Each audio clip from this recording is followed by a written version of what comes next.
É importante a gente destacar, doutor, porque muitas vezes as pessoas ficam, poxa vida, mas como é que pode? Cadê a promotoria pública? Para as pessoas entenderem qual que é a função do Ministério Público, que o Ministério Público está trabalhando, então eu preciso explicar um pouquinho mais resumido quando chega uma denúncia aqui. Vamos botar a Mariazinha, ela quer fazer uma denúncia, só que ela tem medo de ser identificada. E aí? Existem situações, né, que você se tornar anônimo não traz prejuízo para a investigação. Existem situações que se tornar anônimo traz prejuízo para a investigação. Nós vamos ponderar com ela, né? Se ela quiser manter esse anonimato, sempre é garantido. Nós nunca vamos contra o interesse da pessoa, apenas a gente explica. E com o anonimato fica difícil posteriormente a gente fazer prova perante o Poder Judiciário. O anonimato é muito bom para a gente ter um início de prova, para a gente começar a investigar, né? Para o início de investigação, o anonimato é muito bom. Só que se você só tiver pessoas anônimas, quando você entra com uma ação, você não tem como arrolar essas pessoas para elas confirmarem aquilo que elas disseram perante o Poder Judiciário. E a condenação é perante o Poder Judiciário, né? O Ministério Público apenas ingressa com uma ação, mas sempre é preservado o anonimato se a pessoa assim quiser. A gente apenas conversa, pondera, para explicar para ela, olha, desse jeito vai ficar difícil posteriormente até de eu ingressar com uma ação. Desse jeito eu vou ingressar com a ação e a chance de sucesso vai ser pequena, porque o advogado vai contestar. Mas quem falou? Como é que você soube? Cadê a prova? Né? E é um jogo no processo que a prova é o que vale, né? Então, por exemplo, se tem, por exemplo, funcionário público que está sendo mandado embora, né? Porque compareceu na convenção de algum candidato, né? Um pré-candidato, né? E está sofrendo esse ônus.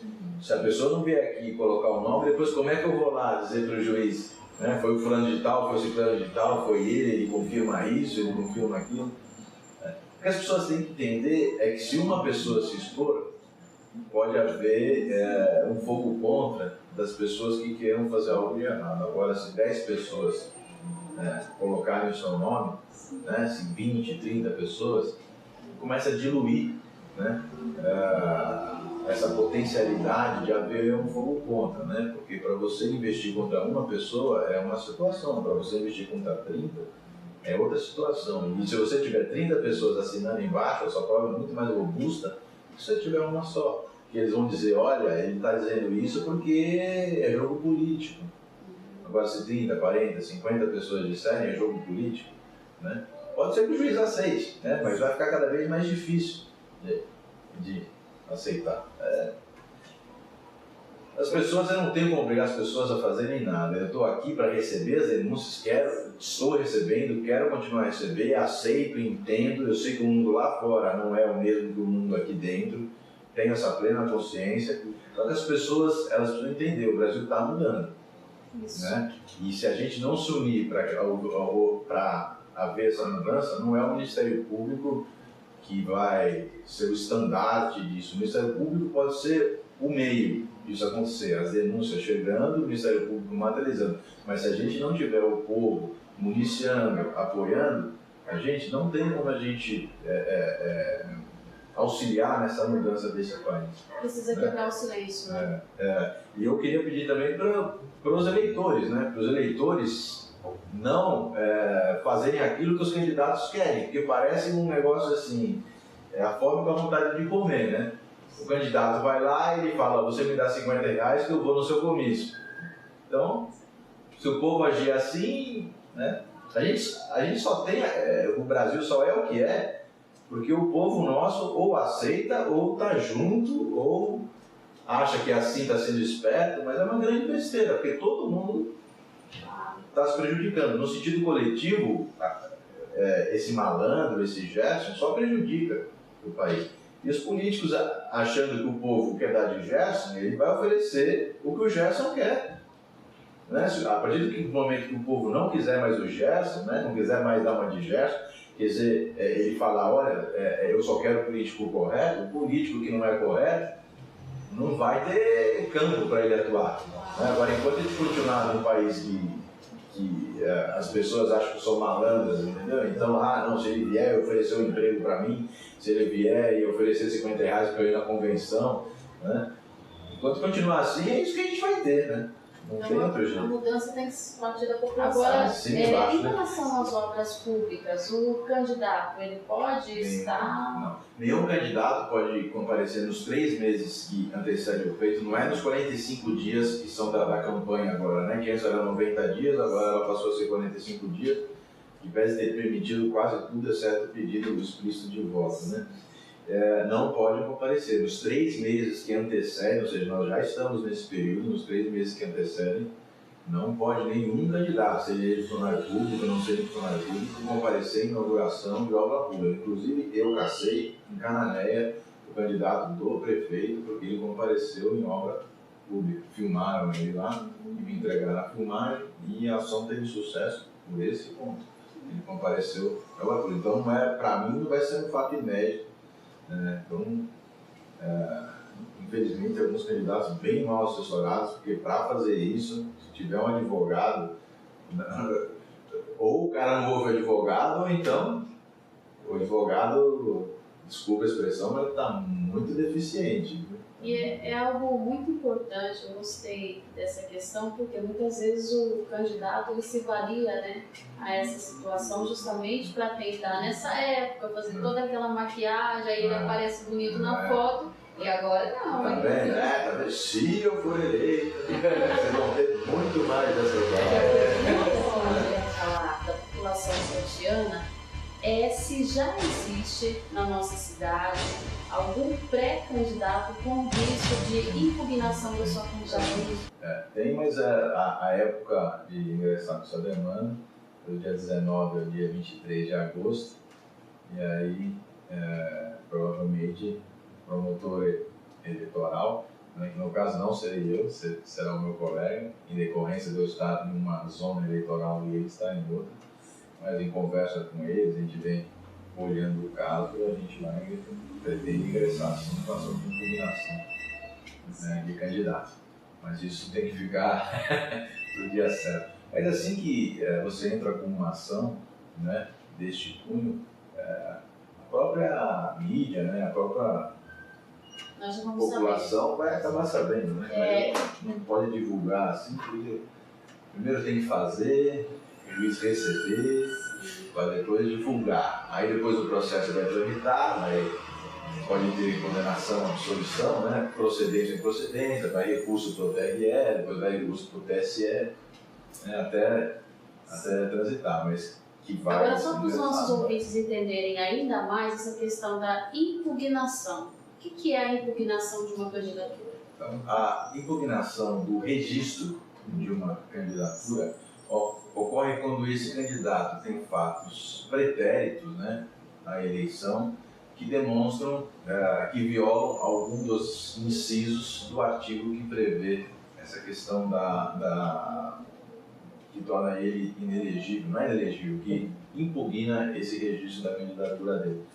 Ficha suja, né, que a gente chama de ficha suja, que é a condenação, né, por tribunal, né, com relação a alguns atos que não podem serem praticados, rejeição de contas, né, do Tribunal de Contas do Estado, né, se a pessoa já exerceu algum cargo público, né, e aí isso é impugnação, né, ele tem um fato pretérito que vai gerar impugnação no registro da sua candidatura. E a cassação ocorre quando durante o período pré-eleitoral ou eleitoral ele comete, né, alguns ilícitos eleitorais que geram essa cassação. Por exemplo, o abuso do poder econômico, o abuso do poder político, né? E aí gera a cassação, né? A impugnação, a gente tem um período curto, né, que a gente tem que ficar, nós promotores, né, e os partidos, coligações que também são colegitimados, nós temos que ficar muito atentos para a gente não perder esse prazo, porque perdeu esse prazo você não pode impugnar mais. E é quando esse prazo se encerra? 19 a 23. Desse mês agora? Desse mês de agosto. E a cassação não, a cassação são fatos, né, que você vai apurando durante a eleição que aí você precisa produzir prova, a prova precisa ser muito robusta, né, porque senão os tribunais eles entendem que isso não criou um abuso, né, ou seja, isso não trouxe uma desigualdade, isso não foi relevante o suficiente, se esse desvio for muito pequeno, que eles entendem que tem que dar um desequilíbrio, né, entre a paridade de todos os candidatos. Sim. Então não pode ser algo muito pequeno, então a gente precisa produzir prova, então não pode ser uma coisa muito... você não pode ter muita pressa no que pese, você tem que ter muita pressa durante a eleição.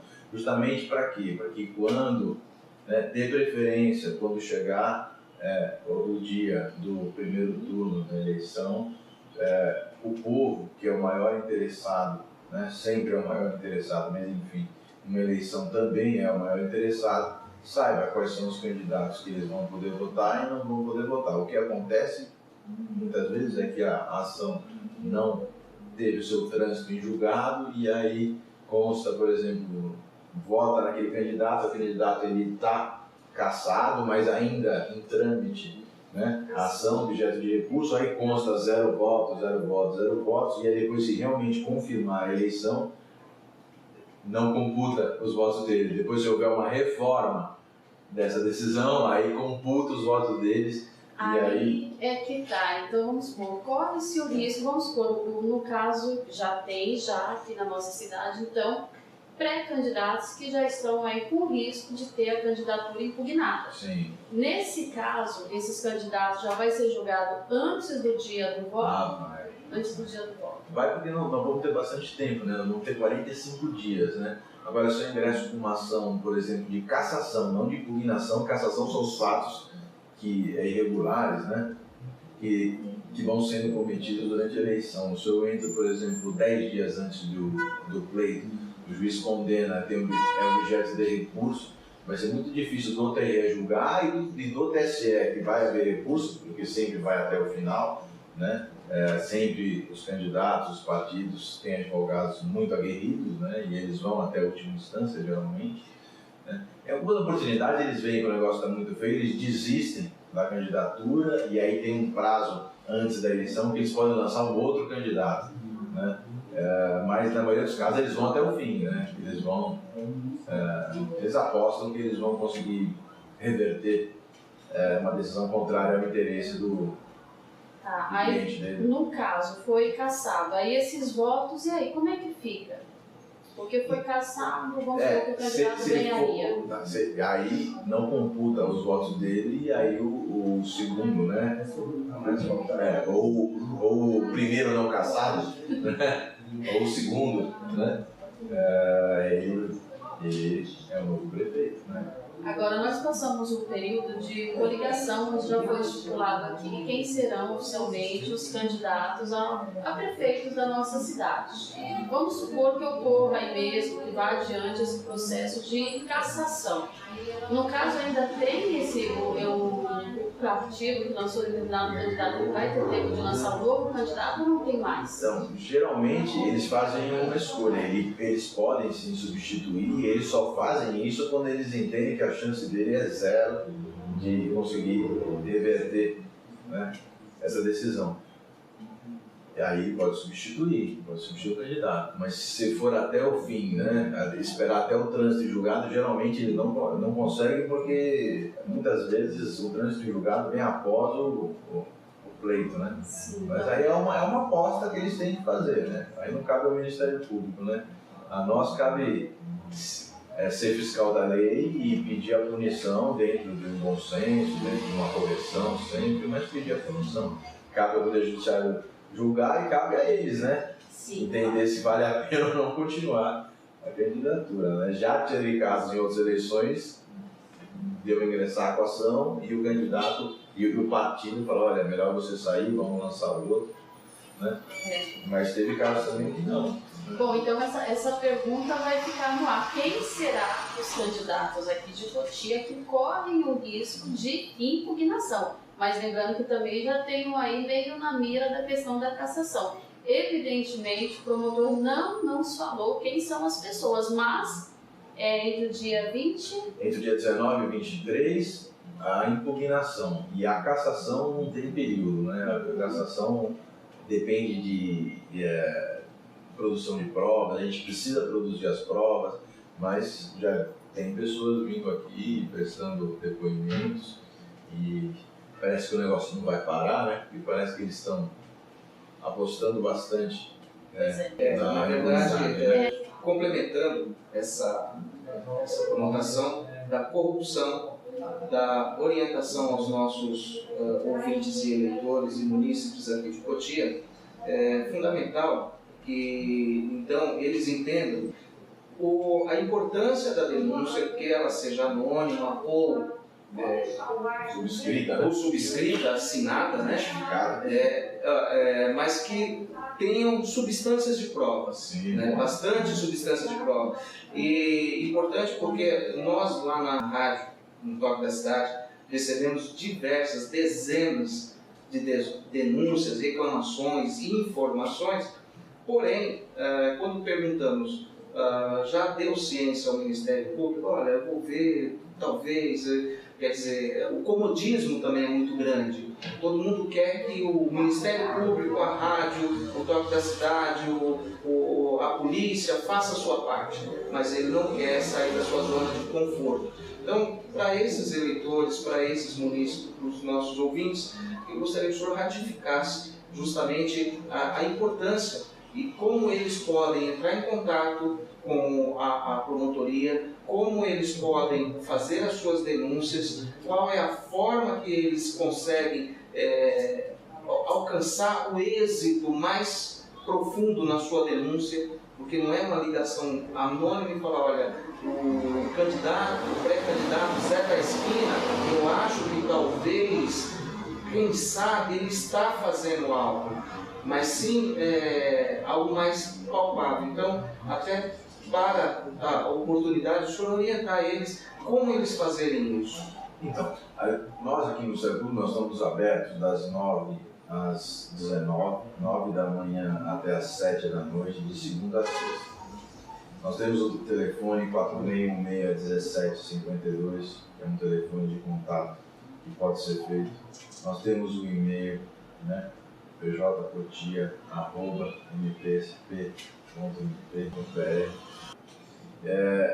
e pessoalmente, né? Vindo aqui pessoalmente das 9 às 19. Eu prefiro, sinceramente, que a pessoa venha pessoalmente, né? Já veio mais de uma dezena de pessoas, já prestaram denúncias eleitorais aqui para o Ministério Público, então nós já temos algumas apurações que estão se iniciando, por óbvio que não vou revelar, que a gente só revela depois que ingressa com a ação e depois que a ação é recebida, né? Então o Ministério Público ele não vai ficar falando, até por cautela, né? E a cautela nós temos que ter cautela, né? Para não haver exposição equivocada dos candidatos, né? A gente sempre toma esse cuidado de abrir, né, a informação que a gente tem depois que a gente já ingressou com a ação, mesmo porque depois que a gente ingressou com a ação, isso vai se tornar público, né? Então esse sigilo da investigação não vai ter mais. Agora, é muito importante que a pessoa venha aqui, né? Mesmo que ligue, que mande de e-mail, mas nós vamos tentar fazer um contato, trazer a pessoa para o Ministério Público, para a gente ouvir ela e para a gente poder fazer os questionamentos que são necessários, né? Agora, o que é importante a pessoa trazer são o nome das pessoas que estão fazendo isso, de repente carro, placa, modelo, endereço, se puder gravar, né? É muito bom gravar com o celular, né? Todos os celulares aí que são smartphone, eles gravam, né? 90% da nossa população tem smartphone, né? Então dá para a gente gravar também, dá para filmar, são esses mecanismos para a gente poder ter elementos para iniciar uma investigação, né? E buscar aí o que o candidato está merecendo, né? Se ele merece ação, merece ação. Se ele não merece ação, não merece ação. Agora, sim, a gente precisa de provas, né? E as provas na Justiça Eleitoral têm que ser muito robustas, né? Existe, sim, uma prevalência do Poder Judiciário em entender que é o povo que tem que decidir. Ou seja, desvios de conduta somente serão relevantes o suficientes para gerar uma cassação, né, no caso de cometer alguma besteira, sendo que a impugnação são questões mais objetivas, né, quando isso for muito relevante, quando houver um abuso. Por isso que uma pessoa que sofreu alguma conduta do pré-candidato ou de candidato que seja ilícita, muitas vezes a gente prova aquela conduta, mas ela não é robusta o suficiente para caçar, né? Então, quanto mais denúncias, quanto mais pessoas saírem da sua zona de conforto e virem e denunciarem, só está ratificando aquilo que o outro anteriormente veio e denunciou. Né? Então, quanto mais denúncias tiver, melhor. Então, por exemplo, de um mesmo fato, às vezes, por exemplo, funcionários públicos sendo mandados embora porque foram na convenção de um candidato. Quanto mais puderem vir, melhor. Que com 1, com 2, com 3, o juiz vai entender que não tem abuso. Agora com 10, com 15, com 20, aí o juiz vai começar, olha, isso já vai trazer um desequilíbrio. Com 15, com 30, vai ficar muito bom. Aí nós temos esse fato, de repente tem um outro fato, a gente junta na ação um fato, 2 fatos, 3 fatos, 4 fatos, 15 fatos, que a gente precisa deixar o juiz saciado desse desequilíbrio. Se a gente deixar o juiz em dúvida desse desequilíbrio, ele vai... Dúvida pro réu. Ele vai pender para que um novo desequilíbrio continue a eleição, continue o candidato. Infelizmente a prova é um pouco diferenciada das outras modalidades de prova nas outras justiças. O eleitoral precisa ser bem robusto. Então a importância da população vir pessoalmente. Doutor, agora para nós concluirmos as suas considerações finais, o que o senhor acha importante ainda colocar, tanto para o candidato, como principalmente para nós eleitores? Então, para os candidatos, eu já conversei com os pré-candidatos, né, e os pré-candidatos a prefeito, né, eu conversei agora com os pré-candidatos a vereadores, né, e os partidos políticos estavam juntos, eu recomendo muito caldo de galinha, né, ou seja, muita cautela. Né? Na dúvida não façam, porque se chegar no Ministério Público, a posição do Ministério Público não é passar a mão ou deixar as coisas acontecerem. Nós vamos ingressar com as ações, a partir do momento que a gente entender que é o caso, né, com bom senso, mas nós vamos ingressar com as ações. Peço que eles tomem muito cuidado com as prestações de contas deles, porque nós vamos avaliar as prestações de contas para vocês terem uma ideia. Em Vargem Grande Paulista, que eu sou também promotor eleitoral lá, o candidato a vereador pode gastar 15.248 reais na campanha inteira. E aqui em Cotia? Em Cotia, bem mais. A vereador, 322.774. A prefeito pode gastar 800, Cotia, né? 856.124 reais. Em Vargem Grande Paulista, prefeito, 224.733 reais. E o que ele gastar na pré-campanha, ou seja, antes dos 45 dias, e a gente constatar e puder avaliar, vai se somar o que ele gastar na campanha, nos últimos 45 dias que antecedem ao pleito. E quando se gasta mais? E é comprovado? Vai sofrer punição, pode até ser caçado por abuso do poder econômico, abuso do poder político. A pessoa pode gastar 15 mil, se ela gastar 80 mil, ela abusou bastante, né? Perfeito, porque inibe também a questão da conta de votos. Ou ele investe realmente no que tem que investir, que é na campanha, ou então... E também com os churrasquinhos de campanha, né? Que não é vedado, mas gera um custo, né? Comício pode? Como que tá? Comício? O que é assim em relação a isso? Então pode comício. Tem horários definidos, tem algumas restrições, mas pode comício, pode carreada, desde que, né, não obstrua a via, que vai gerar uma questão de trânsito. Então pode carro de som, desde que pode bastante coisa. Agora sim, os candidatos, eles têm que ter o seu advogado. Eu não sou advogado dele, eu somos advogados da sociedade, né? Então a sociedade pode ter certeza que nós, promotores, Ricardo e Rafael, são 2 promotores regionais, nós vamos tentar proibir esses desvios. Né? Se vamos ter sucesso ou não, é só Deus que sabe. Aí conta, eu acredito. E o apoio do povo também, né? Se o povo não apoiar, fica difícil. O povo não pode ficar calado, né? O povo já passou a época disso. Né? Agora, se uma pessoa falar, se expõe. Se 10 falarem, diminui muito a exposição. Se 50 falarem, a exposição é mínima. Né? Aquele velho jargão, né? A união faz a força. Com certeza a união faz a força. Na ação eleitoral, a união faz a condenação. Porque sem união não sai condenação nenhuma. Tanto aí as nossas reivindicações nas ruas e a pressão está fazendo com que Senado, Câmara estejam tomando outra postura que eles mesmos não tomariam se fosse por livre espontânea vontade. Bom, doutor Navarro, gostaria muito de agradecer o espaço que o senhor nos permitiu fazer essa pequena entrevista, esse pequeno bate-papo, que é sempre muito bem-vindo para que os nossos ouvintes, eleitores do município de Cotia, os nossos munícipes, tenham conhecimento do que podem ou não. A rádio está sempre à disposição do Ministério Público, enfim, do senhor, de todas as informações que sejam necessárias ser repassadas. Nós estamos aí apoiando as 10 medidas do Ministério Público Federal, que tomei conhecimento através do senhor e abraçamos essa causa.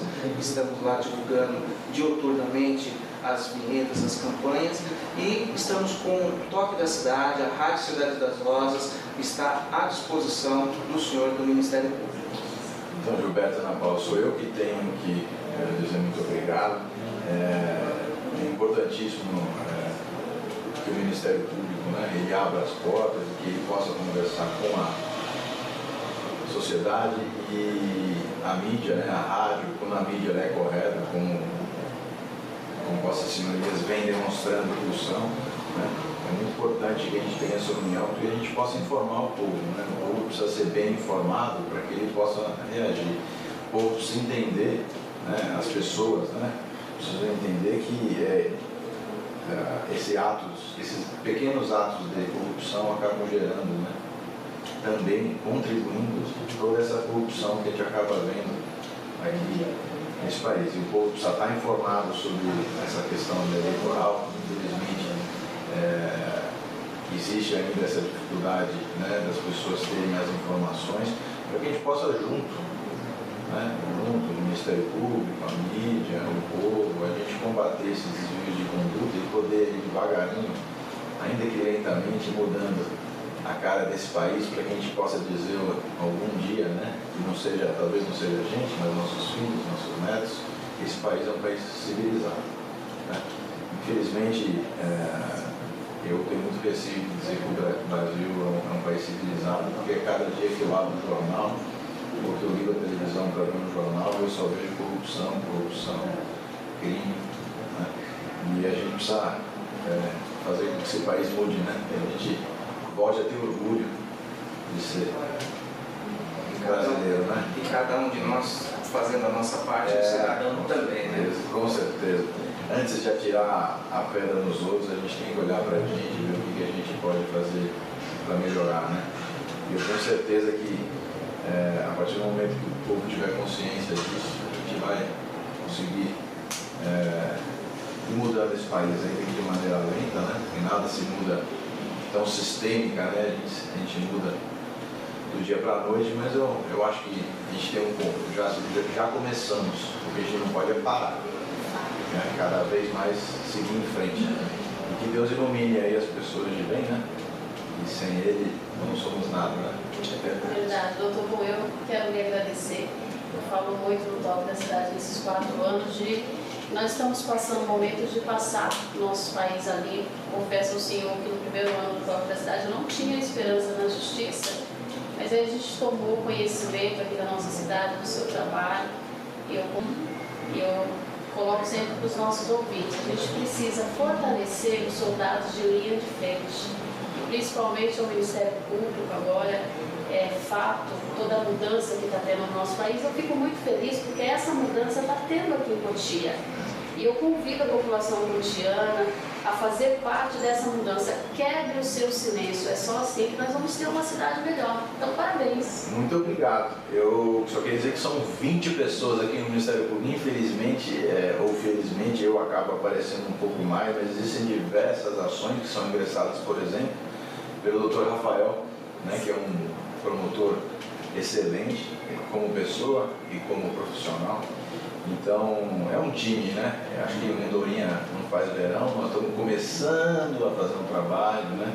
Aqui em Cotia já está começando a dar alguns frutos, pretendemos que nessa eleição tenham mais frutos e que nós vamos continuar a semear, né?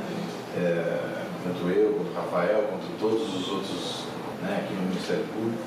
E nós vamos continuar aí unido com a mídia, unido com a sociedade de bem, todo mundo junto, que dá para se unir, né? A gente tem que primeiro saber com quem que a gente vai se unir, para não tomar um fogo contra, né? Mas a gente pretende sim unir e se unindo cada vez mais com a sociedade de bem para a gente junto fazer Cotia um pouco melhor, né? Eu acho que enquanto eu estiver exercendo a minha função aqui em Cotia, que deve ser mais 7 anos que eu fico aqui, já estou há 3, pretendo ficar mais 7. O Rafael também ainda pretende ficar há algum tempo e outros promotores estão vindo, chegando novos, a equipe está forte e vamos seguindo, né? É um time forte, é isso que a nossa cidade precisa. Mais uma vez, muito obrigada. Fica um recado especial para a população. Vamos fazer a nossa parte, como o doutor bem lembrou aqui. A corrupção no nosso país, ela se combate no nosso dia a dia. Então, se a gente cobra políticos honestos, a gente tem que começar fazendo a nossa parte, agindo com honestidade. Então, fica o convite, se você tiver alguma denúncia em relação a algum pré-candidato que estiver fazendo algo diferente, não basta você só postar no Facebook, tem que denunciar lá sim, porque lá é um canal forte, mas você tem que vir aqui pessoalmente, conversar com o Dr. Navarro, que ele vai te dar toda a assistência e aí sim a gente vai começar a ter uma cidade melhor. E se ela quiser preservar o anonimato, será preservado com 100%. Tá bom? Perfeito. Toque da cidade 100% fechado com você.